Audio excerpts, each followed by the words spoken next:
Bonsoir, je m'appelle Isabelle Monet. De chez moi, je vais vous raconter une histoire pour vous faire rêver, un conte pour éclairer votre journée ou votre soirée.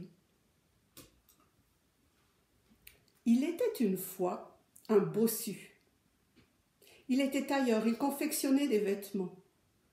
Mais on venait chez lui pour passer commande de vêtements, mais aussi pour profiter de son agréable et joyeuse compagnie.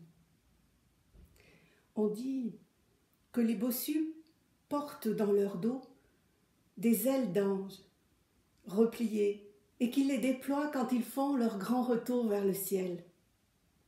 Eh bien, quand on fermait les yeux et que ce bossu-là chantait, on s'y serait cru au ciel, tant sa voix était mélodieuse. Mais quand on ouvrait les yeux, on était frappé par son corps déformé et sa terrible bosse.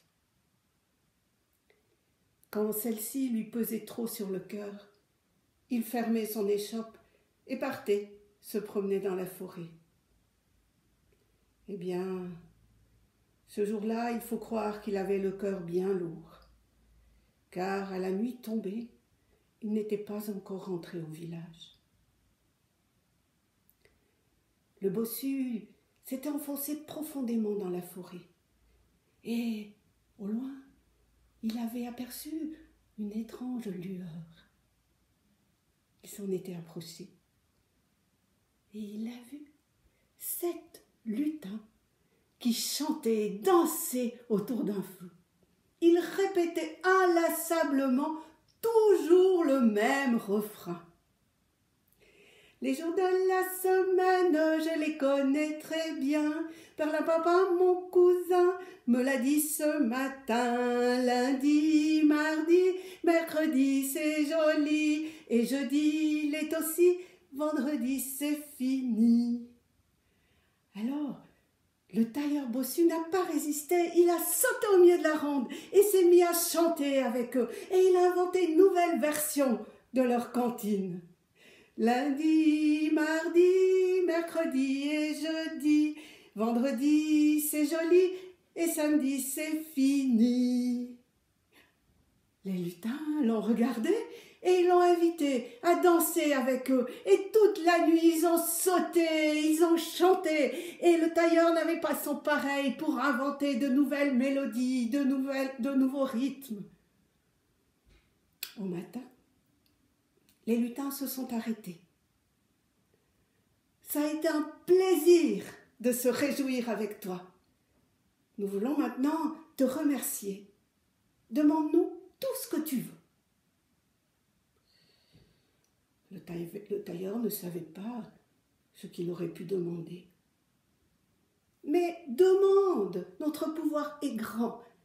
Qu'est-ce que tu souhaites? De l'or, de l'argent, des bijoux, des pierres précieuses. Eh bien, je ne sais pas ce que j'aimerais. Je ne sais plutôt ce que je n'aimerais pas. Si vous pouviez m'enlever cette horrible bosse que j'ai dans le dos. Et alors là, le tailleur bossu a reçu une baffe qui l'a fait tomber par terre. Il a perdu connaissance.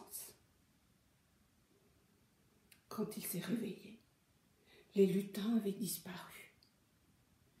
Et il a mis un bon moment à se redresser. Et quand il a passé sa main dans son dos, sa bosse avait disparu.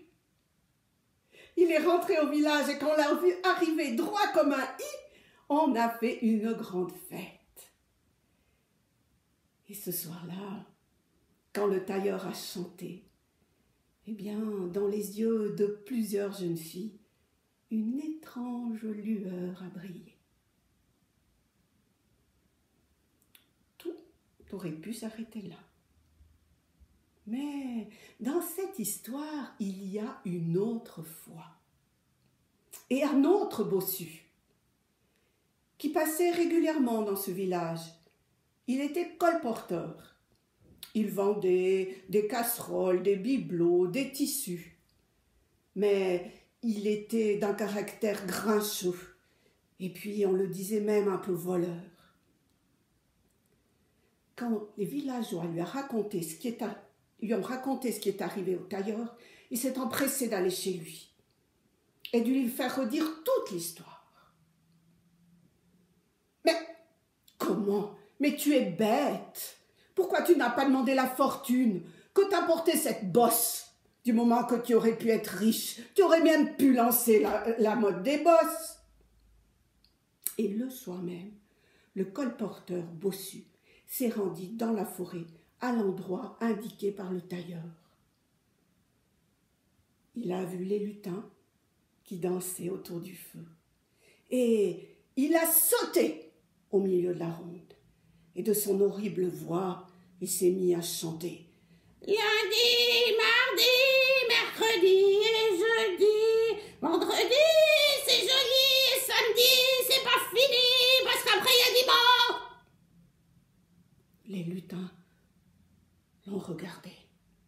Comment oses-tu interrompre notre ronde, notre chant, avec ton horrible voix? Mais le colporteur voulait s'attirer la bonne grâce des lutins. Pardonnez-moi, mais j'ai voulu faire comme mon ami le tailleur. Et maintenant, vous allez me récompenser, moi aussi. Ah oui, et qu'est-ce que tu aimerais? Eh bien, moi, j'aimerais tout ce que l'autre n'a pas voulu. Et alors, le colporteur bossu a reçu une baffe qui a fait tomber par terre. Il était inconscient. Quand il s'est réveillé, il était couché sur un tas d'or. Les lutins avaient disparu. Mais il a eu beaucoup de mal à se redresser, parce que maintenant, dans son dos, il avait 2 bosses, la sienne et celle dont le tailleur n'avait plus voulu. Si vous passez par ce village, vous reconnaîtrez facilement la maison du tailleur à son air de bonheur. Il s'est marié avec une jeune fille et ils ont eu des enfants qui chantent déjà comme des pinsons. Quant au colporteur, il vit tout seul dans une maison richement décorée. Mais, contrairement à ce qu'il pensait, aucune jeune fille n'a voulu d'un double bossu, aussi riche fut-il. Mon histoire est terminée. Si vous vous en souvenez, vous pouvez à votre tour la raconter.